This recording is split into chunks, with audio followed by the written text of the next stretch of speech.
Welcome, residents, to the Dr. DC podcast. My name is producer Richard, and across from me is the doctor himself, Mr. Paul Walter Hauser. Yep.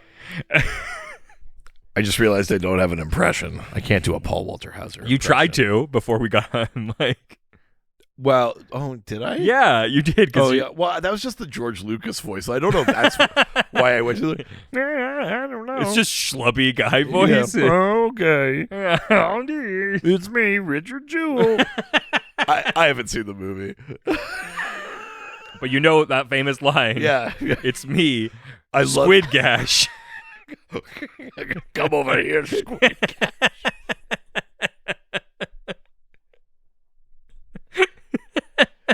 Do you want to be on bonding time when we get to Octopus? Yeah, obviously. Yeah, okay. Yeah. I'm just going to drop Do you in. want to be on the podcast we make money from? Yeah. This weird, you make me fucking beg you to be on our own shit. To be fair, you chose to do it. You just, we're not going to litigate this right now. Each week we talk about the weird and wonderful world of DC while fielding questions from listeners like you. All right, Tanya Harding, I'll do it. That's another classic Paul Walter Hauser line. Well, Colin does not. Man. Hell yeah. You found some gems this week. Yeah, you found some old records. Yeah, this weekend I had been cleaning my apartment, ladies. Cool. Yeah, I've got my own place. Yeah, now you won't get tetanus when you come over. That's right, I rent. And I found all of the original because I used to. Before I had like iPads and computers and stuff, I used to print out all of the like questions and all the intro and everything. Because I realized why I do that is because I did it not for me. I did it for a previous host of this podcast. And listen, I don't want to take anything away from that because that's absolutely right. You were doing it to keep the show on track and stuff like that. Yeah. But let's not pretend for a fucking second that you could do this show without a script. It's been 6.5 years, and you absolutely could not.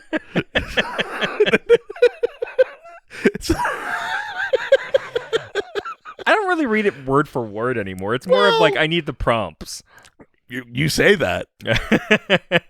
But what would happen if I just put like intro prompt and not the full sentences and we started this episode? Well, that's not a coupon I have to manage. Not for this year. Yeah.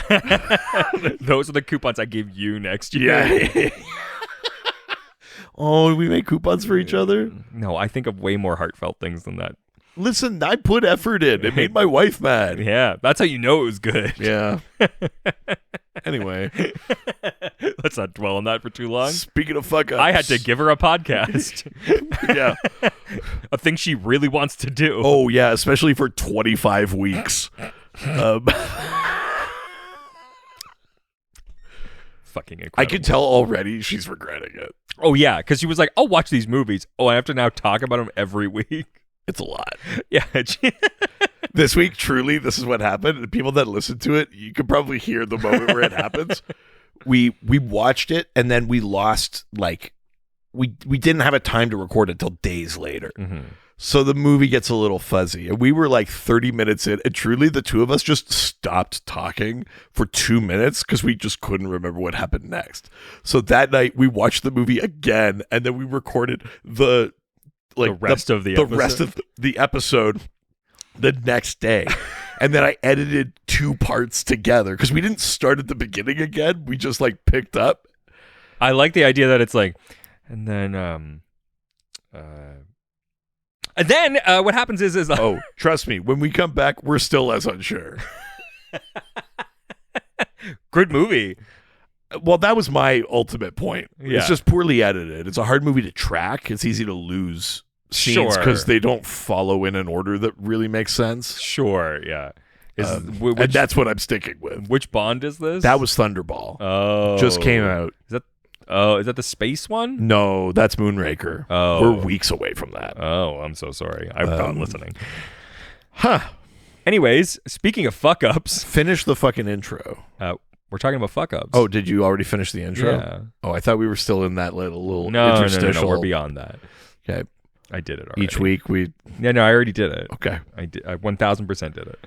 All right, without a certain uncertain bone in my body. Well, That's listen, what we fuck. yeah, if you want an uncertain bone in your body, just let me top. Is this okay? I don't know.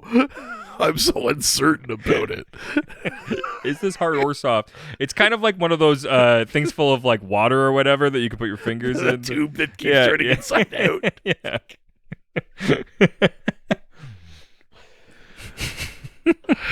You seem really confident you want an uncertain bone in your body, because I'm not sure that I could live up to that, but I'll try, I guess. Sounds about right. Yeah. Yeah, we're talking about fuck ups this week. Yeah, you've been on a roll with like coming up with the themes for episodes. Oh yeah. I'm just letting you drive with it. Yeah, look. And you pitched like fuck ups and mess ups. And so we just opened that up 100% to mean like internally a character fucks something up, like like in universe as part of a story. Totally. And also like publishing mistakes, Yeah. continuity errors, Yeah, like whatever. yeah. Just kind of fuck ups generally. Yeah. Somehow we put out a call for questions about fuck ups and none of the questions were about us. Hey, that's good. We've made it. Oh my god, barely. I mean, we've made it. We'll talk about it at the end of the episode because it's insane. Oh yeah. We'll talk about someone else's fuck up at the end of this episode. That worked out quite well for us. Oh yeah, 100%. Until we are humiliated in front of a lot of people. Or No one. worse. All right, well, let's start with Facebook. Going to the Facebook. First question comes from Braden Ketty, who asks, "Whatever happened to Lazara?" Lazara. Lazara. It's Have you ever heard it said? Well, but it's a play on the word Lazarus, because Lazara was the supervillain name that Nora Freeze took on when Mr. Freeze used a Lazarus pit to bring her back. Oh. But something went wrong, all the like cryochemicals in that, and she went nuts. And she became Lazara, and she actually had like the power of the Lazarus pits like in her body. Whoa. Also kind of like flame powers a bit, but she could like raise the dead and shit like that. And basically he created a monster. He had gotten into some sort of deal with Talia where it's like, I'll make something for you if you let me use the Lazarus pits for my wife. That's my wife. That's my wife. And then somewhere along the way, he's like, Talia is not going to honor her deal, so I'm just going to throw my wife in the Lazarus pit anyway. Jesus. And he does. And then, yeah, the chemical thing, something fucks up. And so Nora Freeze goes crazy and becomes Lazara, this supervillain that can raise the dead and shit like that. Wow. I mean, what happened to her was that ultimately Mr. Freeze had to freeze her again. Oh. Like, he had to be the one to stop her, and so he, like, re-froze her. You doing the Flash theme? Yeah, because he had to go back in time and get his mom killed. Oh, yeah, I guess. He had to be the one to do the thing that was accidentally done in the first place. That's a fucking stretch. I don't think so. I think it's pretty similar. Wish I could go back in time and stop that comment.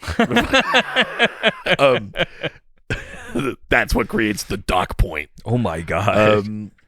No, I think we know what the dock point is. Yeah, it's one of those inside out tubes. Oh. Yeah, the dock point, aka the uncertain bone. Interestingly, the other time that Nora came back, well, it's not the only other time, but the other kind of main continuity time that Nora Freeze came back from being cryogenically frozen was in the last few years. She came back and then she ended up going nuts and being a supervillain, but she was like Lady Freeze. And Mr. Freeze was like, we could be together now. She's like, I don't want you. Yeah. And she just became a bad guy. But then she ended up just getting fucking killed. It was sort of a waste, to be honest. Not that it was a great, like, you know, it wasn't a waste in the sense of, like, she would have been such a good supervillain. But it was a waste. It's like she's like, been awake for, like, 2 months of continuity time. And then she just died. We spent so long with this great story about this tragedy and like. But it is interesting now that Mr. Freeze is basically free of that. You know, we haven't seen a ton of Freeze since, but Freeze is essentially like that is no longer part of his motivation or raison d'être or anything like that anymore. So Nora Freeze largely is just out of the picture. But Lazara was an older attempt to bring her back that went horribly, horribly fucking wrong. It's a fuck up on a lot of different levels. Yes. Yeah. I mean, how DC handles Nora Freeze is a fuck up, but also Like, don't throw your cryo wife in a Lazarus pit. Come on. New rule. Yeah. It's just the tonality that you said. Yeah. I fucking love invoking Bill Maher. Yeah. New rule. Yeah. New rule. If you're gonna have a Lazarus pit, don't throw your If you drink too much of it, then you have a Lazarus piss. Yeah. If you bring back a sort of creative joke that you had earlier, that's a Lazarus pith. Well, when you bring back the asparagus flavor from earlier, that's a Lazarus piss. Yeah. Holy shit, that's what I'm calling that from now on. A Lazarus, babe, I've got a Lazarus piss. Remember the asparagus we had last night? It's back from the dead. Stronger than it was before. Rise. All right, next question from Truth, Justice, and Hope, a Superman podcast. You're welcome. Who asks, I'd argue, this is actually part of the new Canadian Online Media Act, and we're gonna no longer be able to to reference this any contravenes Bill C-18. Yeah, we're not allowed to share any other podcasts' names any longer. Yeah. Otherwise, we'd have to pay you. Half our listenership. Yeah. Just other podcasts. We're like, how are you still doing this? I mean, really. That would be my question, too. Wait till the end of this podcast. Oh, God. I'd argue that Superman's secret identity reveal was a big mistake. Not only did it almost get Lois, Ma, and Pa killed, but undoing it resulted in the death of Manchester Black. I got a hot take on this. Interesting. That'll get me in trouble with Superman fans. Yeah, shoot your hot take all over me. Yeah. Get on your knees and open your mouth. Because here comes a hot take. And count down from 10. You really love the countdown thing. I don't love it. You bring it up a lot. I just see it a lot on TikTok for a reason that is different than me liking it. I don't see it on there. Oh, me neither.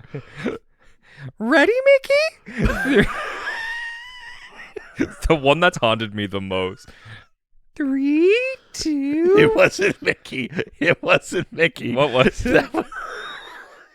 It was Daisy Duck going, "Are you ready, Oh, Donald? yeah, that's what it was. 5, 4, 3, 2, 1. So fucked up.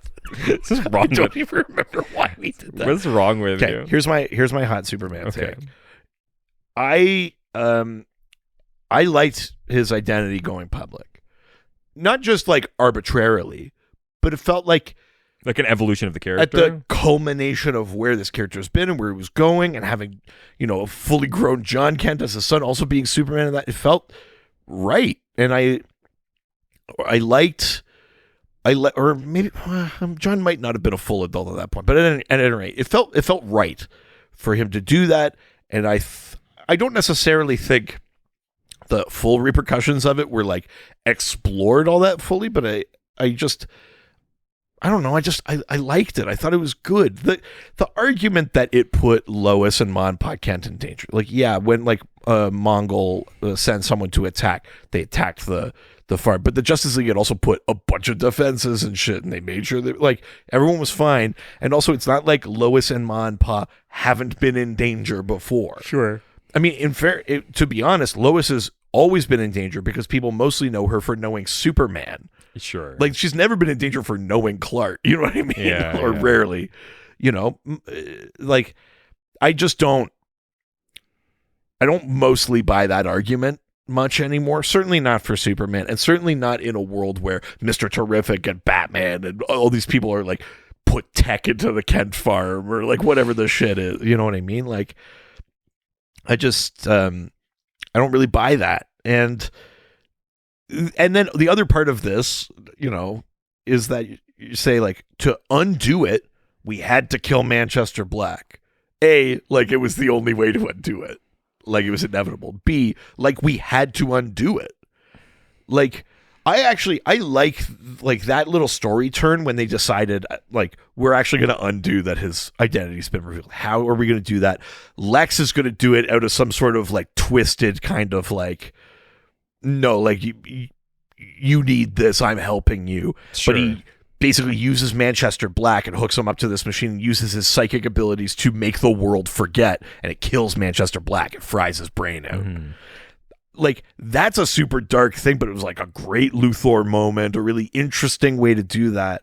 You know, it sucks to kill Manchester Black, but, you know, he'll be back at some point, I'm sure. Yeah.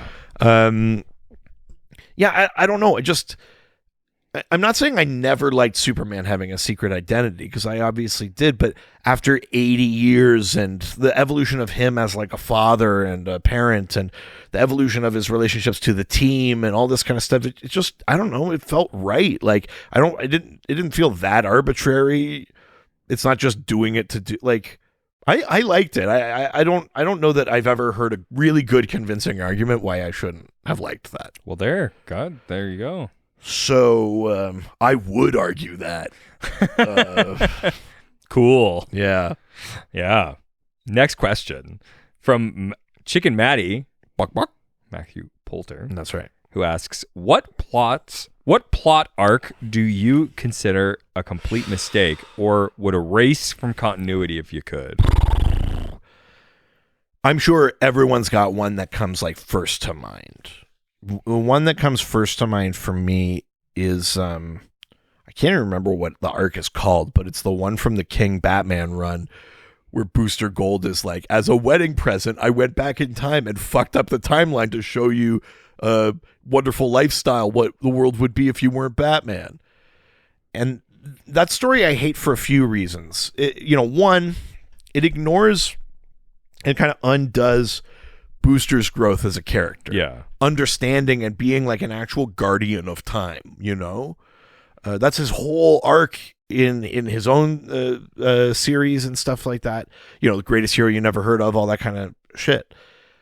But not only that, it also ignores an arc that happened months earlier in Action Comics, called Booster Shot, where Booster stops Superman from going back in time and preventing the destruction of Krypton.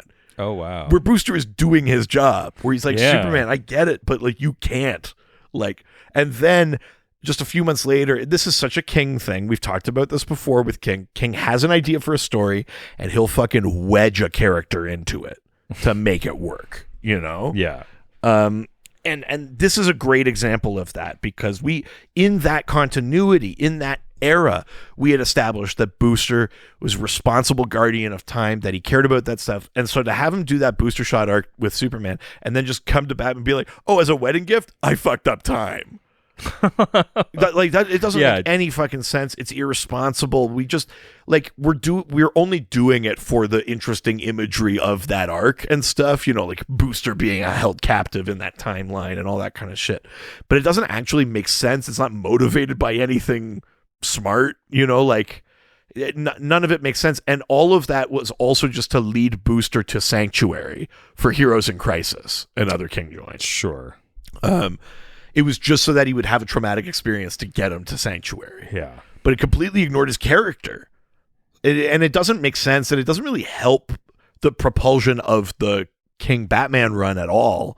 I would get rid of that one right away. Yeah. Do you have one in the stuff that you've read where you're like, nope? And you just...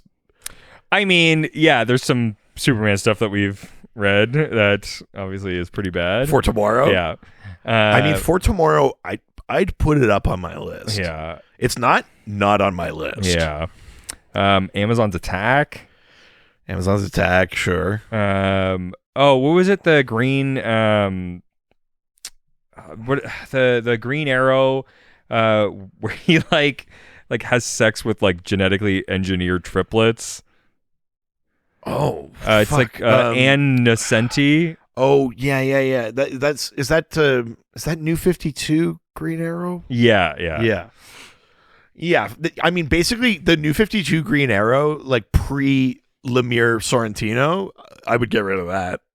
Yeah. 100%. Yeah. Yeah, that's probably something up there. Anything Mike Grell does. You don't like Mike Grell? Not really. The most iconic Green Arrow, like, creator of all really. time. You don't like Grell? You don't like Warlord? You don't like? Nope. What the shit? Yeah, I'm trying to think. I'm looking at through my comic. Through your like CLZ. CLZ. Yeah. Zed. It just sounds better to say Z. Oh, does it? No, not today. I'm just like, I'm not. Oh, sorry. Is that too much? I'm just, there's a line here and Sure. you're crossing it. Right. Yeah. What was it? When is it Brothers in Blood? When it's like, it's Jason and Dick, and Jason, like Dick's like a model or something, like a sleazy like model or something, and Jason is a what the fuck is he? Oh, there's like, I'm not thinking of this offhand. Sorry, what era is this? What are we talking about here? it's like 2004. Huh. Jason Chow becomes like a fucking monster, basically. Oh, that's. Oh yeah. Okay, right after Infinite Crisis.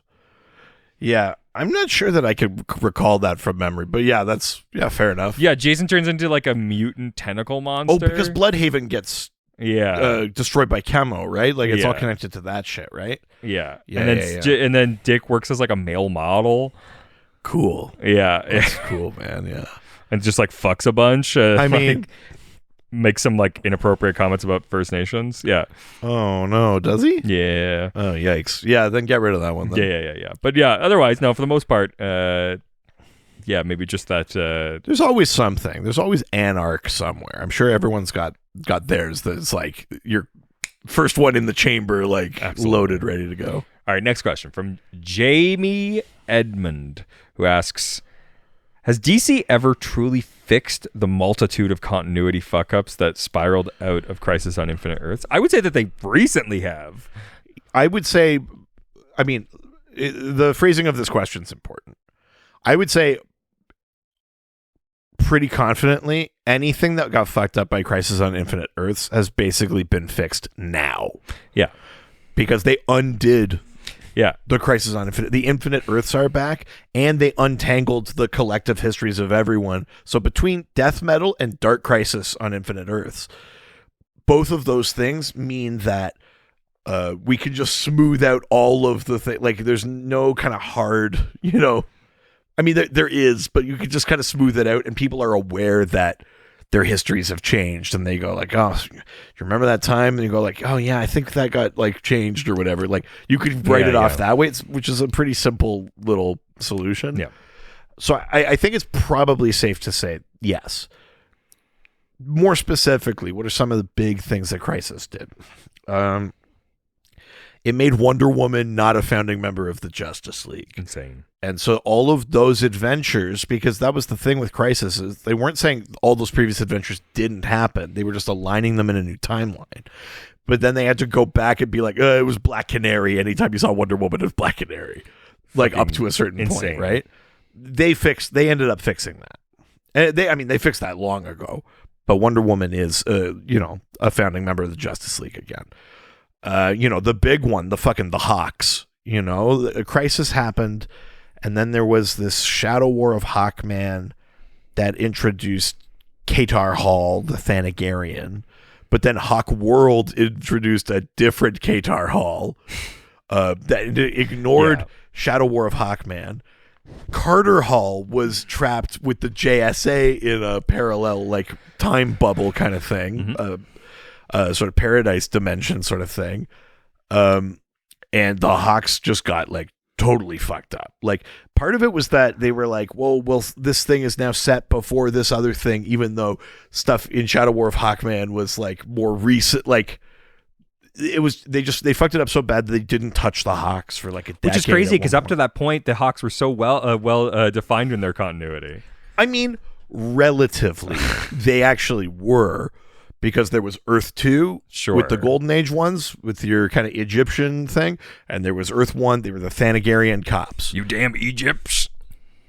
Yikes. I don't know where that was going, but I was trying to do like it. Idiots, but Oh, I see. yeah. Yeah, that read. Well, I don't. It's not technically a slur what I said. I mean, the tone a thing of you it want to was- be saying ever. It had the tone of a slur. Isn't that funny that that's all it needs? It is truly all you need. A couple of those good guys over there. Yikes. I mean, but the Hawks, that's all fixed now. You know, the Venditti run of Hawkman it's such a simple solution, but it feels like fucking magic because nobody cracked it beforehand, which is just they reincarnate through time and space non-linearly. Yeah. So multiple versions can even exist at the same time. Yeah. You could have one version come back as the same version again, It's like the Doctor, like Doctor Who. It's Doctor Who logic, Yeah. and you could do anything with it. Yeah. And it 100% fixed Hawkman. It's crazy. Which is the craziest shit in the world. And at the end of that book, they go back to the JSA time. And so Hawkman and Hawkwoman, Shaira Hall, go back to JSA times. We see them as part of the JSA in the current JSA book, like on the covers and shit like that. And then Kendra Saunders, a different incarnation of Hawkwoman, has her own book, and she's in the modern age. She's on the Justice League, and it all just works out now. Yeah. So, I mean, those got fixed. Donna Troy, it might be overstating it to say Donna Troy's history has ever been fully untangled, but now we could just, in the book, be like pretty upfront about, I have a weird history, and you just kind of talk through it, you know? But yeah, I think for the most part, continuity stuff caused by Crisis, which was then some of it compounded by 0 Hour, if you think of the Legion of Superheroes or something like that. Most of that stuff has been untangled now, essentially between Doomsday Clock, Death Metal, and Dark Crisis. We've largely untangled most of those things, I would say. Mm-hmm. Yeah. All right. Well, with that, let's leave Facebook and head on over to Threads. The Threads. You fucked me up. I was doing perfect. That was me. Who asked Crypto? Nope. Crypto asks. Crypto Might asks. You're having a hard time reading, huh? Hi. I'd love to see you without a script. Yeah, I'm gonna ask the questions without a script. I'm gonna memorize You're the one them that all. said you'd be fucking great at it. I'm right.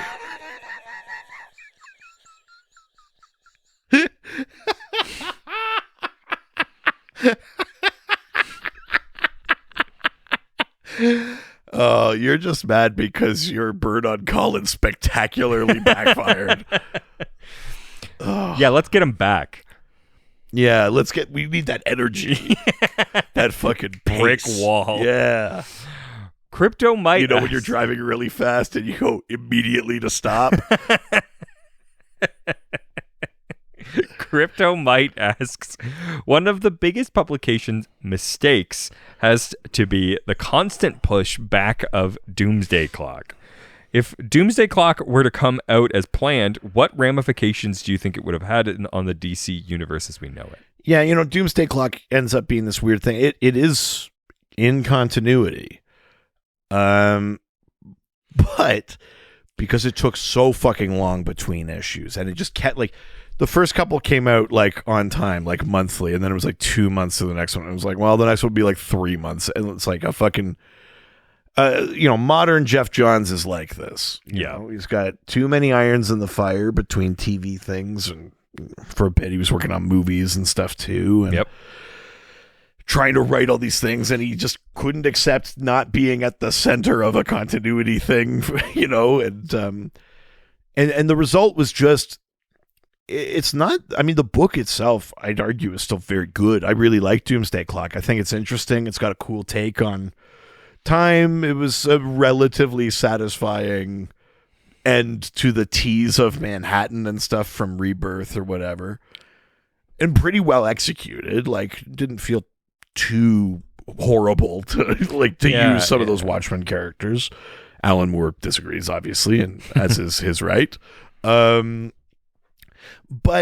the problem is that because it took so long to come out, other events were happening, like things like metal or death metal or something like that were happening around this, which reference Doomsday Clock. So it's not like it totally got removed from continuity or anything, but it ends up feeling like it's in its own little bubble because it's not like really able to be concurrent with the other events of the DC universe, because you put all this time, it took like 2 and a bit years for a 12-issue thing to come out. Like that, think of where it would have ended, like who could have been around earlier, I think it undermined the impact of the Justice Society coming back, because I think we see the Justice Society in Scott Snyder's Justice League in the past before Doomsday Clock finishes. But that Doomsday Clock is supposed to be the thing that resets time and brings them back. You know what I mean? Like, so they had to do all this kind of like little tweaks to dialogue and stuff like that to clearly fit things around like when they happened. So, I mean, I don't know that necessarily the ramifications would have been huge in terms of everything being different, but like the way we treated it, it would have felt like a little more connected in that. You read it now and it's a cool little piece by itself, and then you go, where does it fit? And you go, like it's kind of like wibbly wobbly, as opposed to really making sense like between this thing and this thing or whatever. Some of the events of it or around it bear out in other places, but it definitely ends up being more in its own bubble because of all those like publication production delays. Totally. Yeah. Next question comes from JVideo13, who asks, is it really a fuck up if you don't have the Joker on your team? Infinite Crisis? We've talked about this before. Yeah. The Joker is the only character not invited to join Alexander Luthor Jr.'s Secret Society of Supervillains. And at the end of Infinite Crisis, Lex Luthor, as revenge on Alexander Luthor for impersonating him and taking his place, teams up with the Joker, corners Alexander Luthor in an alley, and the Joker fucking shoots him in the face, like sprays him with acid and shoots him in the face. And and Luthor says something like, you made one mistake, you didn't invite the Joker. Sure. And we've talked about that before, but then we've also talked about the opposite thing where like Luthor had the Joker in the Legion of Doom, and then as soon as Joker's wants didn't immediately line up with the Legion's plans, and a lot of that had to do with the Batman Who Laughs, but as soon as that didn't line up, the Joker became a menace to the Legion as well. Sure, yeah. Because the Joker, you can only kind of be along for the ride. The Joker he's not signing on for anything that long term, and his mood changes and his vibe changes and what he wants is unpredictable. So you're kind of catch-22 if you're a villain and you're doing something big. You have to include him. You kind of have to include him unless he's uninterested. But you have to at least try. But then once he is included, he's a wild card, and you cannot really predict how helpful versus harmful he'll be to your plan. So, I mean, he's almost like a built-in fuck-up. But truly, rocking a hard place. Like, I don't think there's a good position to be in if you're like a major villain like Luthor, and you're putting together a major team of villains to do something. Totally. And the question of the Joker's membership comes up, Yep. You're sort of fucked. All right. Well, with that, why don't we leave Threads and head on over to Instagram? Now we're going to Instagram, take some questions and answer them.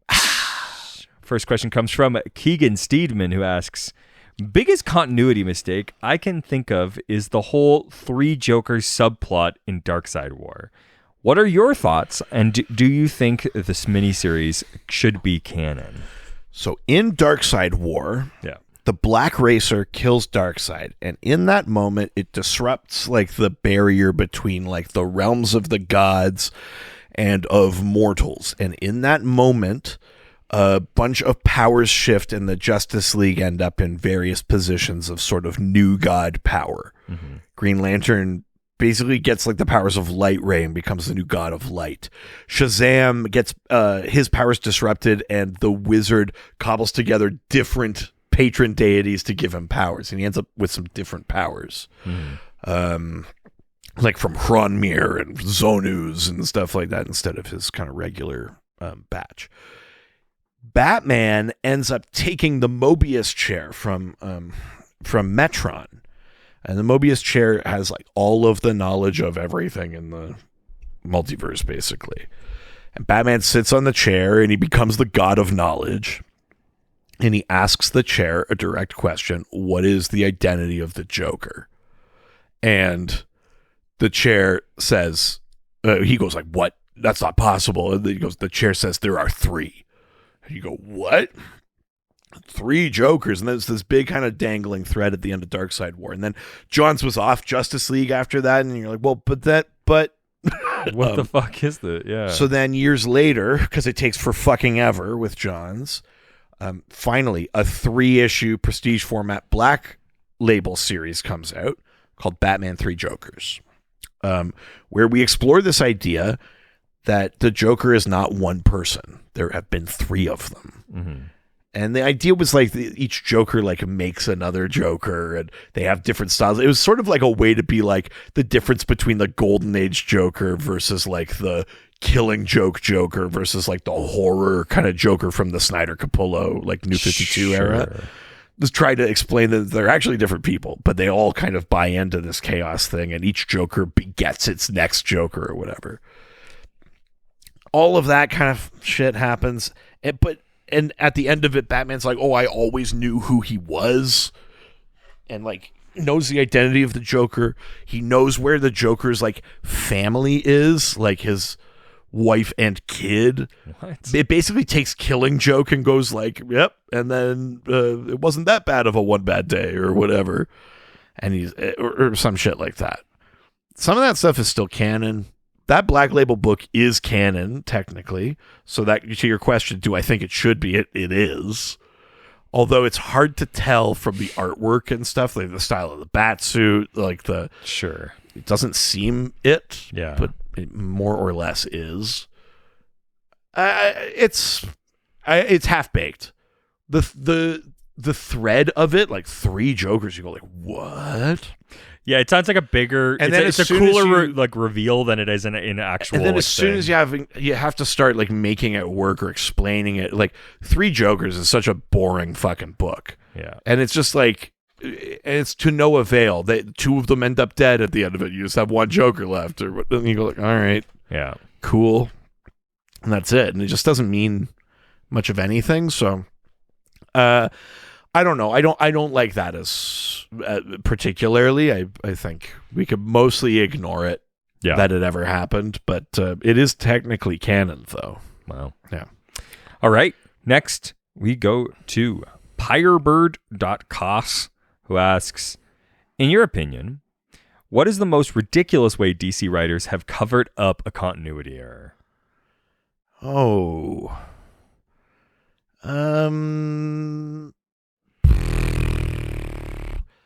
God, back in the Silver Age, they were trying to do something about, because there's the Golden Age Black Canary and the Silver Age Black Canary. And the Silver Age one had powers, the Golden Age one didn't. Yeah. But then the Golden Age one, I'm going to get this backwards. One of them ended up in the body of another, and a wizard did it. And it was there's a long, weird fucking history of Black Canary and her like Golden Age counterpart. Sure. And how they fit. And then for a while it was like, we're going to pretend there was never a Golden Age Black Canary. Like God. You'd go to Earth 2, no Black Canary. Weird. Because they were like, let's just keep it focused on Dinah on our Earth. She's got the canary cry and shit like that. And there's always a fucking weird kind of relationship there. But essentially, the DC's answer to a lot of the Black Canary weirdness for a time was a wizard did it. That's kind of a weird one. There's a lot of because Speed Force, God, all the fucking time, you know. The idea of like, well, if I go back in time and change something, it causes like this fucking fractured thing. But if Thawne goes back in time, you go, negative Speed Force. He's a living paradox. You're like, but how? Yeah. And you're like, I don't know. Speed Force. There's like all of that shit is kind of it's this sort of hand wavy. Yeah, sure. That stuff's all relatively silly, but it's comics. Like, it doesn't bug me, but if you just look at it, you're like, all right. What are the weirdest ways writers do that? Yeah. Those are. I don't even know that that's the weirdest. Some of the lazier ones, I guess, is a wizard did it, or because Speed Force. It's really ridiculous, is what they're asking for. Sure. So. Ridiculous. Any of the JSA? The JSA thing where like there's always some like.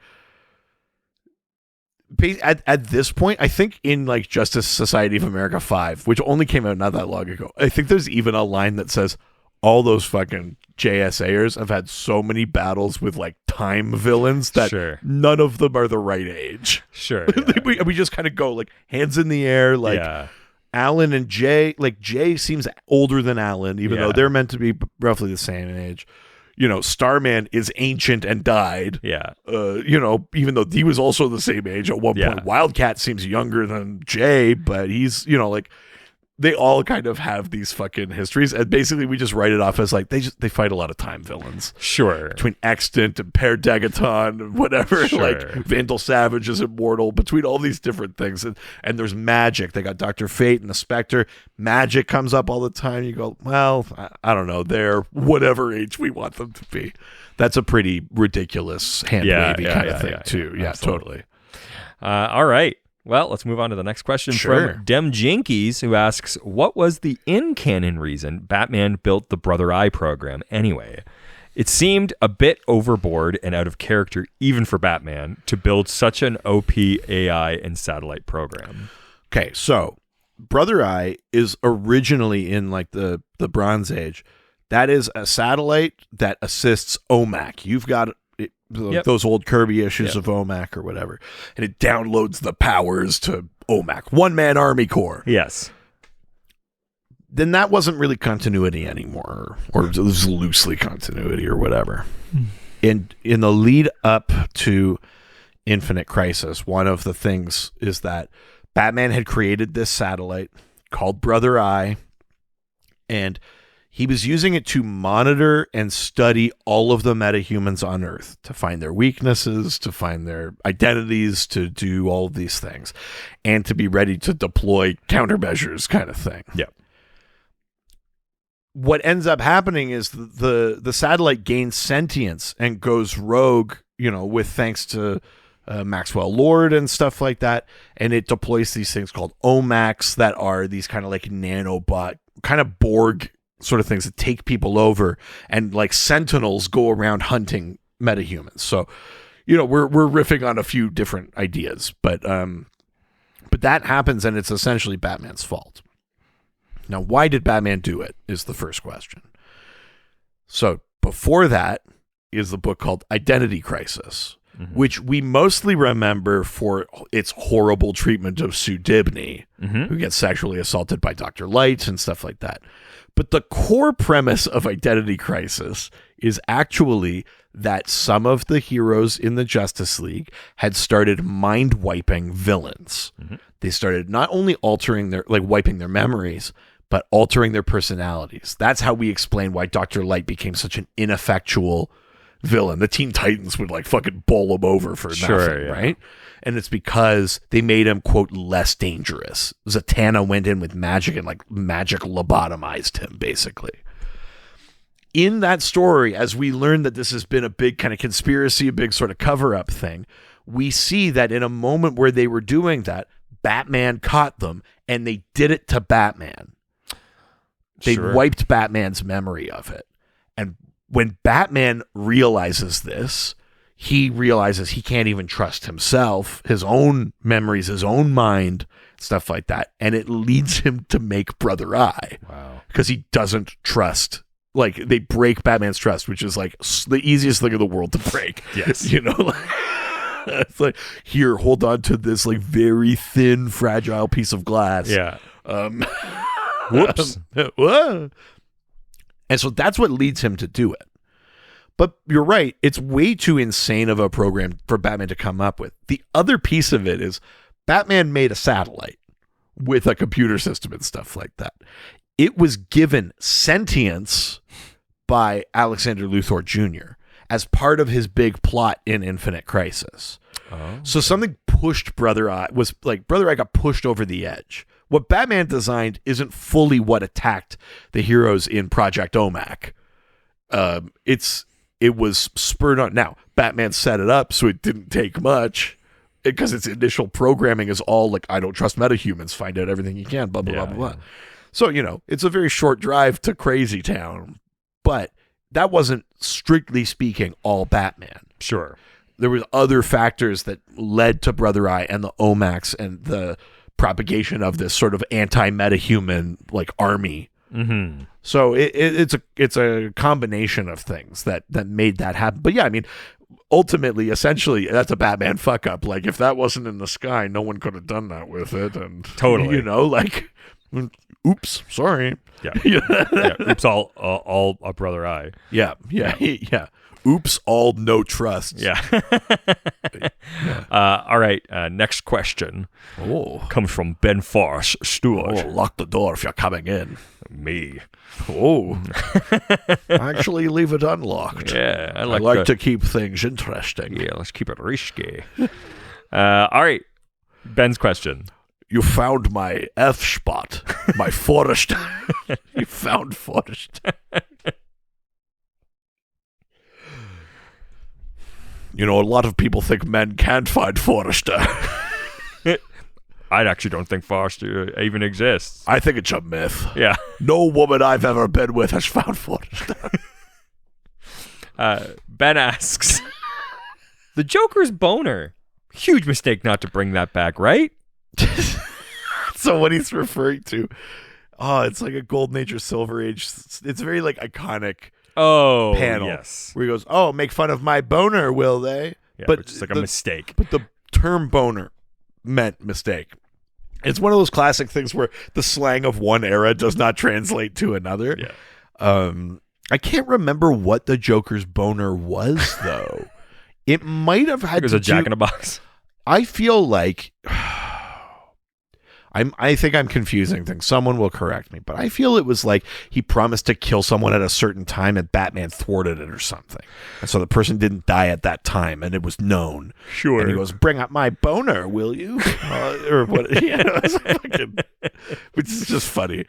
The other panel that I think of that is like, it's a Marvel one, but it's, I guess a term for like straight talk or like tough love was called hard dicking.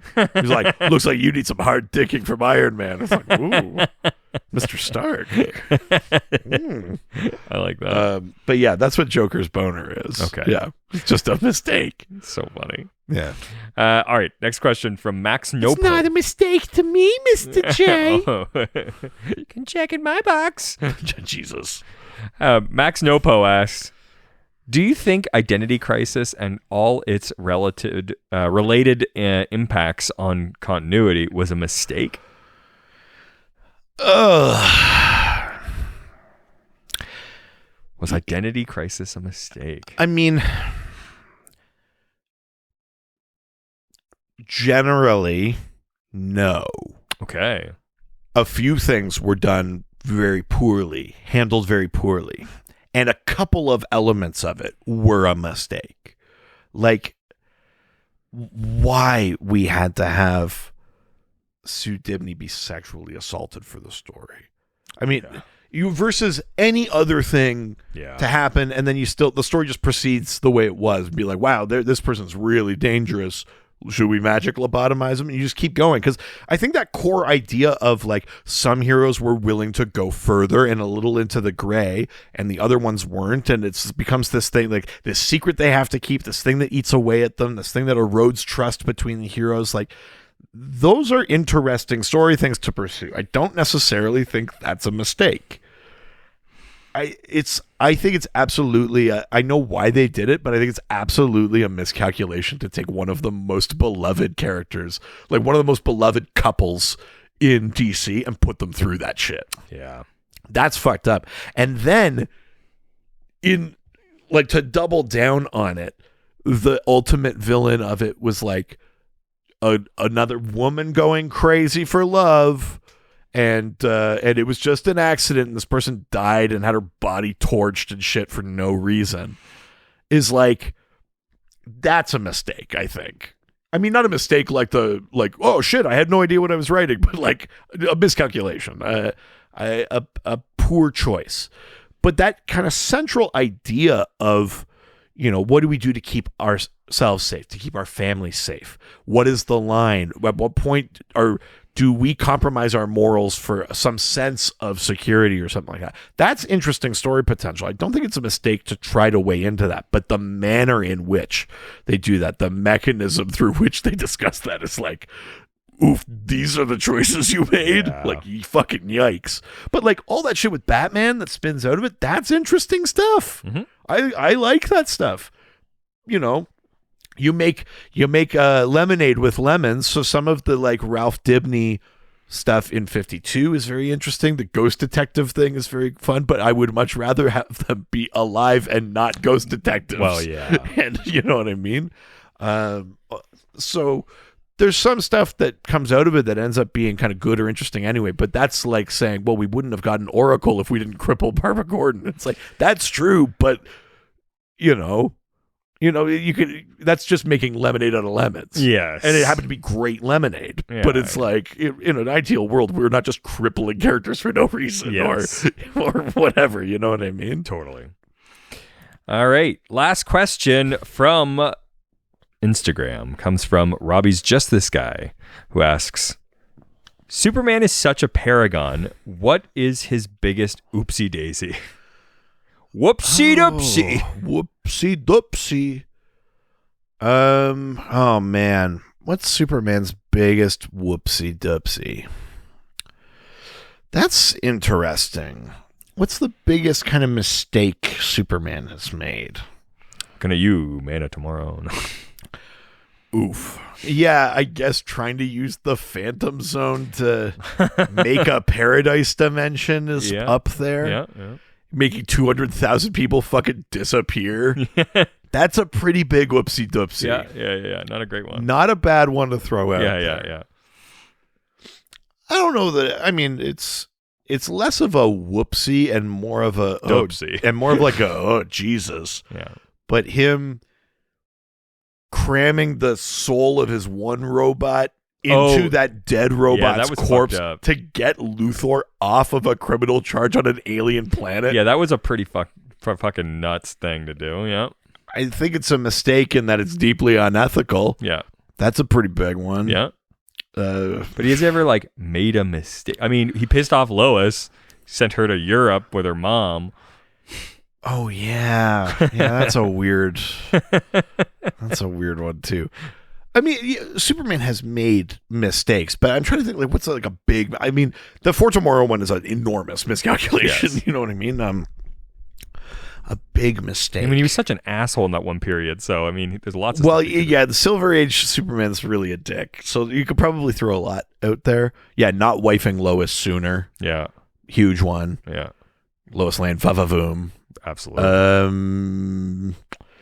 Yeah, the thing with Superman is that so much of what he's written well, so much of his thing is that he does believe in good and he does give people second chances. I think it's too easy and cynical to say a mistake of Superman's is letting Metallo go off and do it again. Sure, yeah, but it's like you have to believe they could be better, or you might as well just kill them.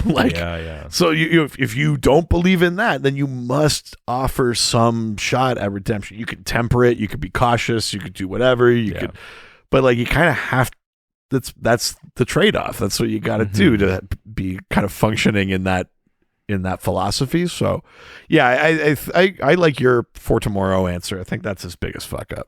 Definitely. All right. That means we are leaving Instagram and heading it over to Reddit, where everyone's nice and no one's ever mean. Only question on Reddit comes from Rick to the E, who asks, "Can you explain to me how hypertime is different than the multiverse?"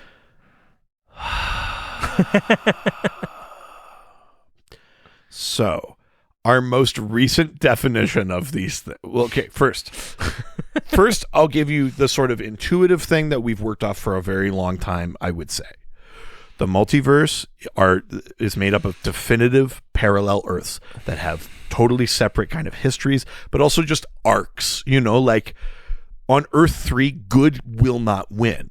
That's the crime syndicate's Earth. Mm-hmm. They're the Justice League. They're evil, but they're not like wrong on that. Or, you know what I mean? Like they do bad things, but that entire universe bends toward doom, chaos, evil, stuff like that. Like the thing we take for granted, which is like we know when we go into this movie that Superman will find a way to win. On Earth 3, he wouldn't. That's how that universe works. Yeah. In a sort of meta sense.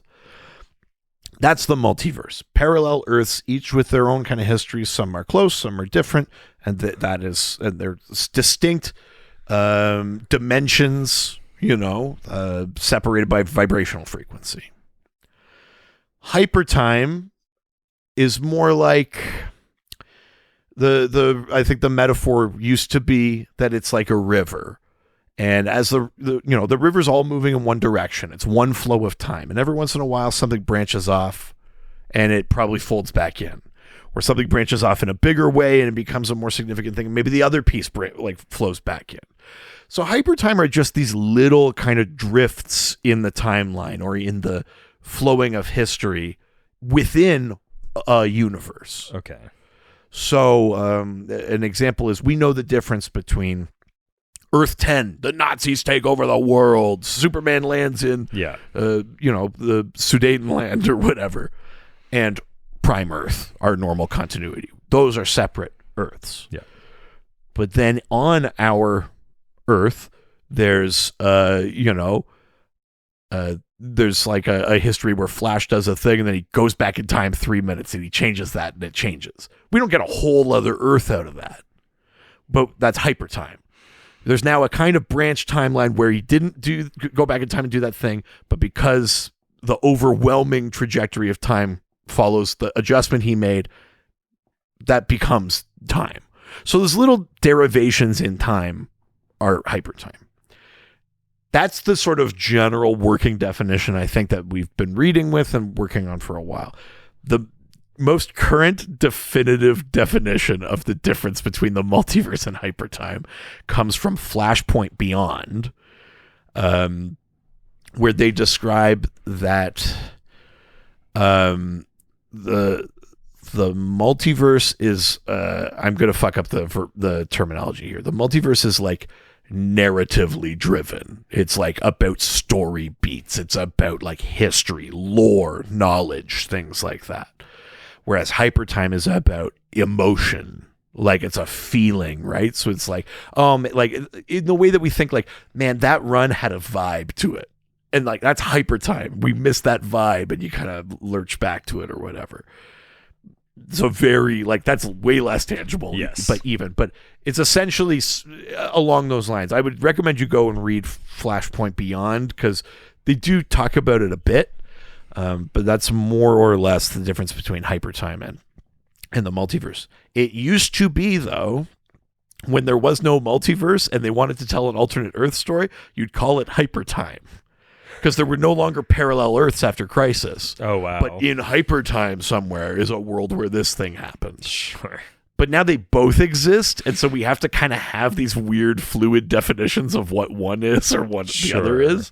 So it's just us like jamming terms together from every time they've done a continuity thing. There's no more parallel Earths. Someone comes along like Morrison and goes, but I want to do a parallel Earth. What if it's hypertime?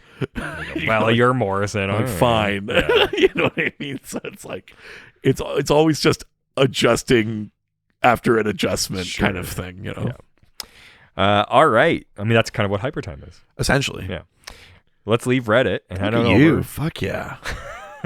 Got a question for the pop quiz for next year. What is hypertime? Brain explodes. Kill yourself on air. All right. With that, let's leave Reddit and head on over to the doc scored. Fuck. I hope someone clips every time you do that. fuck. I'm not supposed to be the bitch. Yeah. Shit. It's a lettuce wrap. It's a It's a Doc scored rap. It's a Doc scored rap. Doc scored. Docs scored and Docs. Docs scored. It's a Doc scored rap. That counts. Fuck. Unfortunately. Yikes. First question from the Doc Scored comes from Drago the Black Rose, who asks, not sure if this is a mess up or I just don't understand. Women have got parts that are... Wow. Future state. Not a doctor. Future state. Is that the future? A possible future? Why were there some characters that are here now? Am I getting too old for this? So, future state was a possible future. Okay. But future state, okay. In that story, we start 35 years in the future with Batman Beyond, and Brother Eye has taken over the world and all this kind of shit. Oopsie. Big Batman oopsie. Yeah. And Batman Beyond goes back in time to stop it. But he lands 5 years too late. So he's trying to get back to the present, but he ends up 5 years in our future. Okay. So it's too late to stop the stuff that's happening, but he still has to find a way. So future state. No. That's Future's End. Shit. Sorry. Sorry. I'm talking about Future's End. Future state. Okay. I think was using remnants of the ideas that might have been that 5G thing that never materialized. Mm-hmm. Like as the DO was getting kicked out the door or whatever, and they were like, "Oh, we're not doing that." Yeah. So in Future State, we saw some kind of visions of possible futures, versions of possible futures of different characters, including Jessica Cruz as a Yellow Lantern, Yara Flor as Wonder Girl, Jackson Hyde becoming Aquaman, and having Andrina Curry as his kind of like sidekick as Aqua Girl kind of thing.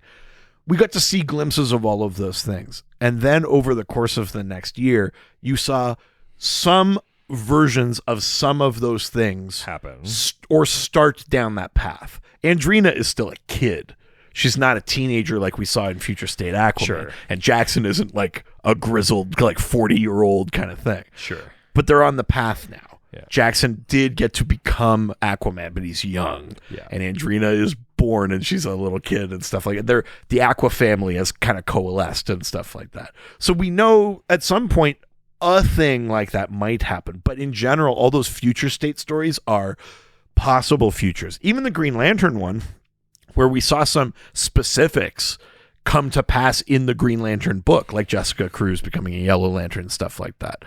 I think we should treat future state as just they were possible futures, and some of them were closer to happening than others. Mm-hmm. But don't treat them too hard and fast, Like we saw some stuff that more or less came to pass. We saw other stuff that didn't. But I wouldn't necessarily... I wouldn't stake any of them as the definitive futures of anything, basically. Okay. So it's just... Because stuff is more, but some of those characters are around. Yara Flor is around, Jace Fox as Batman in New York City. Sure. That's around. Those characters exist. Jon Stewart becoming kind of sort of guardian of the Green Lanterns. That's around. Like, lots of stuff has happened, but I wouldn't look at any of those and go, that's the future. Sure. Because other things have taken, like, other big, quote, continuity events have happened since then that could throw those possible futures off. So... All right. Well, sorry, I got so confused there for a second. Yeah, future state. Yeah, Future's End. I'm a weird stand for. It's a absolute mid kind of event, but I fucking love Future's End. All right. I think I have one of those. We definitely read a bunch and talked about it and stuff, but yeah. I like that one. Sue me. Don't.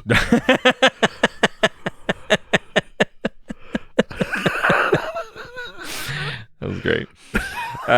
Next question from Commodore Multi Sanchez, who asks, in Batman Damned #1, was the fuck up having Batman's dick shown, or was the fuck up reprinting it in and excluding the bat dick? More like Batman. Damn. Am I right? Damn D. I think they came out and said it was a mistake to have printed it with the dick.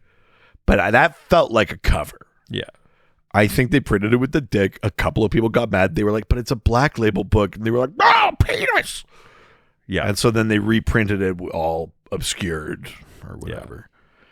I think, they had said something later where it was like, well, we actually meant to print the shadowed out one. Sure you It's did. like, yeah, all right, cool. Sure. It was a Black Label book, and it was one of the first Black Label ones. It was like, They wanted to see how far could they go. and and it got illustrated. It was definitely supposed to be. They weren't like, oh, I drew this, and then we weren't going to, like... Yeah, no. It was definitely going to be in there. I think the fuck up there was backing down, especially when, like, you call it, like, Black Label. Yeah. You know you want to be a little, like, they want it to be, like, risky. Oh, yeah, like, stuff happens in here. You might see, like, a murder. Like, you know, like, whatever. Like, it has that edgelordy kind of thing to it. It's like, so if in your first thing you put it, you can't even see a little bit of dick. Yeah. Can't see fucking Bruce Wayne hanging brain. Yeah. Like, come on. No, like, go like, then why are we doing Black Label? Just do a bunch, like, just, yeah. Black Label, but not too much. Yeah. It's like, all right, fine. Then forget it. Yeah, exactly. You know what I mean? Not that Black Label had to be like dicks and balls and like should have been shots to the head and stuff like that, but like, if you're going to back off of the idea of a thing that has like maybe its own little kind of artistic integrity and a slightly more adult kind of thing, you're immediately backing away from that. And then what are we doing? Now, Black Label just means, here's the other thing with Black Label. It didn't just mean not in continuity, because a bunch of Black Label books are in continuity. Jesus Christ. So it basically didn't mean anything. Yeah, it doesn't mean anything. More or less. It doesn't mean anything. So the mistake, I think, is creating Black Label. I mean, I would argue there's a lot of mistakes with Black Label, not necessarily in the individual outings, because there's some great ones I really but like. more of just like putting it under that banner. I like Human Target. I like Strange Adventures. I like just make those books. Like, don't create. But like what does Black Label mean? And they never got a handle on it, because if it's supposed to be that kind of edgier, more adult thing, they backed right the fuck off with Batman Damned. Yeah. If it's supposed to be, it's not in continuity, then they fucked up with 3 Jokers. And if it's supposed to be like every step along the way, they fucked up what it is, and it just doesn't mean anything. Yeah. It might mean something internally, like maybe like I get to make whatever story I want, and it can be in continuity, or it doesn't have to be, or the editors are like a little loosey-goosey on what I can do. You know, I can make Starman and Warlord kill a kid. Yeah. It's me, Tom King. Like, you know, like maybe that's what it means. Like prestige or something. Well, I think that was supposed to be an element of it too, but so maybe internally it feels different, like artistically. Sure. Creating in that space might feel different than in the rest. But as of a reader, DC. it just feels. But as a reader, it's absolutely impenetrable what the meaning of Black Label is. Yeah. It's not clear. It's bad brand development. You know, like agreed. All right, next question from JK. Also, the labels aren't black. Well, some of them are. No, like I mean, they're all like they don't even go like, and it'll always be like a black spine. Or I like, have some Black Labels. I have some, but the Human Target one's brightly colored because Human yeah. Target is, and that's fine. I actually prefer that, but it's like there's no brand equity in Black Label at all. JK asks, one of the big fuck-ups I can think of was when Grant Morrison intended to bring back the Son of the Demon book into continuity with the introduction of Damian Wayne, but created a completely different origin because they didn't bother to reread the book beforehand. To make this into more of a question, what do you think of the original story, and do you think it would have been a better origin for Damian than the one we got? The original Son of the Demon story, which is like out of continuity, just is basically it's a story in which Batman and Talia finally like have time to properly like be romantic. And they bone down, and she gets pregnant. But then the idea of becoming a father or having to protect Talia actually like makes Bruce a worse Batman, because he's more afraid. Sure. And he's more, you know, like it affects that. So she ultimately says that she miscarried, and she lets him go to be Batman, and they aren't together but she has a kid, and then she gives the kid up for adoption or something like that at the end of the story. Doesn't it end up in the League of Assassins? That's this Son of the Demon story. Okay. When Morrison comes back to that idea of a secret Talia child for Bruce, they change it and they make it that he was like drugged, and then she takes advantage of him, and then he doesn't know, and then she raises Damien in the League of Assassins and all that kind of stuff. And the history we know for Damien, basically. I don't know if that's true or not, that it was just that like Morrison didn't read it, and so then they just wrote their own version. Sure. Or if he read it and was like, I'd rather do this. Or if Morrison read it and then they were like, well, I'll just do a different version because this isn't really what I want. Yeah. Either of which would get you the same result. Yeah. I don't know about that. Son of the Demon is a pretty good story. It's well written, but I don't know that I necessarily... I mean, there's pieces I would trade from Damien's current thing, but... Sure. Specifically the weird drugging of Bruce, which might have been retconned since then. I can't remember. I would trade a little bit of that, but Damien is a significantly more interesting character than whatever that orphan would have been in Son of the Demon. Sure.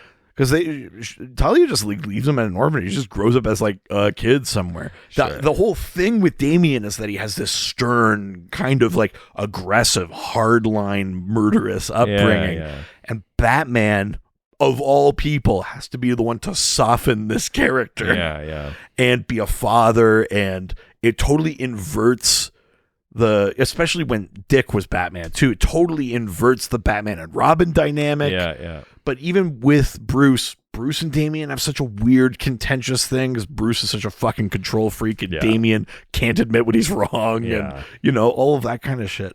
I don't think I would trade any of that to have more of what is essentially a wishier, washier version of the story in Son of the Demon.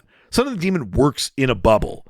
I don't think it works in the thread of making that interesting in continuity in ongoing comics. I'm not sure that works. I agree with It's also easy to say from the perspective of we have all this history of Damien now.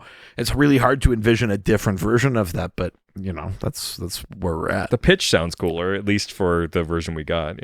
Yeah, I think so. Besides the I mean, always with the asterisk of why did you do this? Yeah. The other version was good. You could just say it didn't give him up for adoption. Yeah. Anyways, next question comes from Holodeck Janitor Butt, who asks, why the fuck wasn't Extant revealed to be Captain Atom? So you readers. Well, I mean, even before that, it's that Monarch wasn't revealed to be Captain Atom. Yes. We've talked about this. This is Armageddon 2001. And basically people found out that it was going to be Captain Atom as Monarch, this kind of time traveling in this big armor sort of villain. Yeah. And DC was like, absolutely not. You're not going to guess our fucking story, you fucking cucks. And so they just went and arbitrarily made Monarch Hank Hawk. Yeah. Which didn't really make sense. And they had to bend over backwards to make it work. And then Monarch ends up getting killed by Extant, and that's how Extant gets time powers. So then Extant is also Hank Hall. But like we've talked about it before, the thing that fundamentally misunderstands is that if the most important thing in your story is the twist, it's a bad story. Yeah. I'm not saying you shouldn't be a little bit pissed if your cool twist gets spoiled, but if you trust in your story, if your story is good enough, then even a spoiled twist, you still go like, but I want to see how that happens. Yes. Like I get bummed out when people spoil stuff for me, but I've never not watched a thing once it's been spoiled. No. I go like, I still want to see it happen. You know what I mean? Like I had a bunch of fucking Infinity War spoiled for me because it took me for fucking ever to see it. Yeah. Because it didn't come up here for a while or something happened with it. But I was like, I'm still gonna see it. Yeah, and I obviously. enjoyed it and it was fine. Like a twist is fun, but that is not the same as a good story. No. And so that's the thing they fundamentally misunderstood with Armageddon 2001. And so they ended up just with Hank Hall, and they had to make all this convoluted shit about Hank Hall being Monarch, being extant, having time powers. How did he get time powers? All this kind of shit. And then way later, like, Extant had fought the Justice Society a bunch. Hank Hall had been on this kind of downward trajectory. We ended up with Holly Granger as Hawk because of that. But we end up somewhere in the 2000s, somewhere around Infinite Crisis, maybe. They retcon it to make Captain Atom Monarch again. So then he was Monarch. But it's sort of like you barely touch on it. But technically, it meant that Hawk was no longer Monarch, but he had been dead for a while at that point. Yeah. So it was like a weird time to alter his continuity because he was still dead, but he had died because he was extant. Like, yeah. They eventually kind of went back and like half undid it, but it was like 10 years later, or like 15 years later, and very sheepishly, and it's like, we know we kind of fucked this up the first time. Yeah. So it's kind of like, it's sort of half-hearted kind of retcon later. Yeah. Last question. Sure. Comes from Mullet of Galas. Vok. Kapla. Kapla. She hasn't done that in a while, actually. Have some gach. Yeah. How big of a fuck up was Byrne removing the Legion from Superman's history and therefore starting a constant cycle of the Legion rebooting at a different schedule than the rest of DC? Yeah, I mean, so the thing that Byrne did, this is post-Crisis, is that instead of Superman having spent time as Superboy and going on adventures and that, it's that he didn't become Superman, like a superhero at all, until he was grown and he moved to Metropolis, more or less. The knock-on effect of that is that the Legion is inspired by Superboy. It's Superboy who goes on adventures with the Legion. Yes, that's right, yes. Right? So the knock-on effect was then the Legion's history changed. We've talked about this on the show before, too. I don't think it was like planned to be like this, but I don't hate it. Yeah. But the Legion's continuity doesn't change on the same like markers as main continuity. Main continuity changes, let's say, in Crisis. And then a few years later, the Legion's like, something's wrong. And theirs changes. And it's almost like this idea that it takes a while to ripple out, like for everything to ripple out through time. Sure, yeah. It's giving way too much credit to say they're doing it on purpose. Yeah. But it ends up becoming this interesting pattern where even like the New 52, the Legion series at the start of the New 52 starts with the Legion of pre-Flashpoint going, why can't we go back in time? Did something happen? And like them being like, something fucked up back then. And it takes a while for the Legion's history to reboot. Wow. Again, it's only half on purpose even by that point. I think ultimately I like the take of Doomsday Clock on this, which is that Superman is important and his journey is important. And if you want the Legion to exist at all, you have to have Superboy, because the Legion are made up of youngsters. They're not all fucking 40 or whatever. They are young heroes from their respective planets who come together for the greater good of the United Planets because they're inspired by the heroics of Superboy, which is crazy because Superman goes on to such great things too. But I love the idea that these young heroes look at Superman's early adventures and they go, if he can learn how to be a hero and do it this way, we can too. And what Doomsday Clock does brilliantly is basically set up that if you bring back the Justice Society, the first generation of heroes, you inspire Superman to start heroing earlier. Yeah. And if he starts heroing earlier, then you inspire the Legion because Superboy exists again. And I like that as a little like thing. Is it 100% airtight? Absolutely not. But I think that's a really smart thing. I like,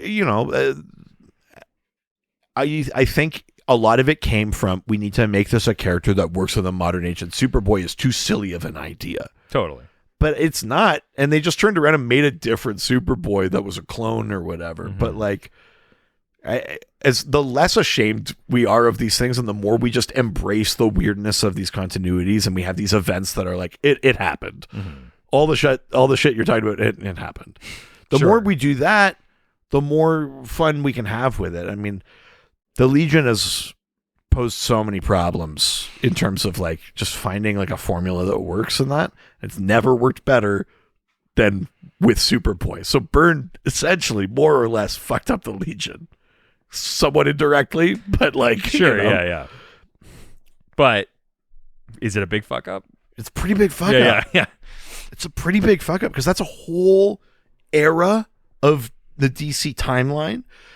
Hundreds of characters, bad guys, good guys, and planets and families, and you know, like a whole host of things. And just like we've never nailed it. They've had like 7 different continuities since. Wow.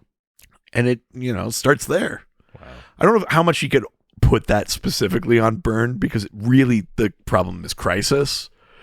But once they did Crisis and Byrne did that, then they went like, oh, fuck, what does that do to the Legion? And then they had to kind of fuck with that. And then that start. The Legion is what the Legion's waiting for is what Venditti did to Hawkman. We need someone to just come in and be like, this is how we fix the Legion. And then you can start fresh again. And until someone comes in and does that the way Venditti did to Hawkman, I think we're still going to be in limbo with that team. Totally. All right. Well, that was the last question, which means that we want to hear from you residents. So why don't you send us a question for next week's episode? Do you want to keep this train rolling, Sure, baby. All right. What are we going to do next week? Next week's episode's all about betrayal. Whoa. Yeah. Characters like we're looking at you, Robin. Yeah. And to celebrate, I'll betray Richard. Oh. In a as yet undisclosed Oh manner. no! I don't like this at all. Yep. Tune in next week to find out how I've betrayed him. Yeah, villains betraying villains, heroes betraying heroes, friend turning on friend, podcast host on podcast host. And then he'll pay for it with whatever I'm going to do when we're in Toronto. Well, I'm getting pre-venge. I know you're going to do something anyway, so I might as well get mine in. Pre-venge. Yeah, that's what's happening. Yeah. You consulted with a bunch of women inside of a pool, and now you've learned about my future crimes. Yeah. We all laid down in the milky water. Yeah. The wooden ball rolled down the fucking plexiglass Rube Goldberg machine. That's right. Fuck, am I going to watch Minority Report tonight? Great movie. Betrayal. Let's do it. I like it. Also, you can send those questions to our various social media platforms. That's right. Dr. DC Podcast on Facebook, Threads, and Instagram, at Dr. DC on TikTok, r/Dr_DC on Reddit, Dr. DC Podcast at gmail.com if you want to send those by email. We got the doc phone. It's 208-917-3238. It's 208-917-DCEU. If you're nasty. You can give us a review. Give us those reviews. We'll 5-star reviews. If they're not on Apple or Facebook, send a little picture of it. We'll read it on the air. And Patreon. We've got Patreon, a bunch of ways that you can spend money and get extra shit. Money. We've got a $1, $5, $7 level. You go to patreon.com/DrDC. You pick one of those. All of them give you access to the Doc Squad, our awesome Discord fan community. At the higher levels, you get the double dose, our weekly bonus episode. It's Eat Gist right now, baby. Oh, yeah. We've been making our way through some like geek consumables. We had a great episode last week with the owner of our local comic book shop, which was a lot of fun. And that's continuing all month long. And at the highest level, you also get access to some additional programming. Right now, the weekly series that's on is called Bonding Time. Me and my wife are going through all of the James Bond and testing movies. the limits of their relationship. Testing the limits of our relationship. Let's see how much more pussy galore he can get. Whoa, yeah.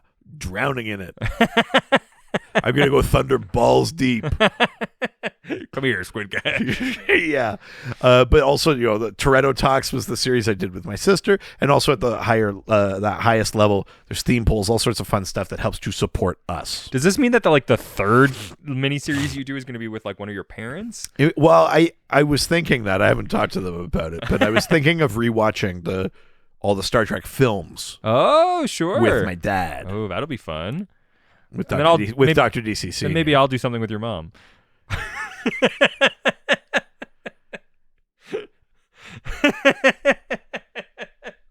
I wouldn't stop killing you.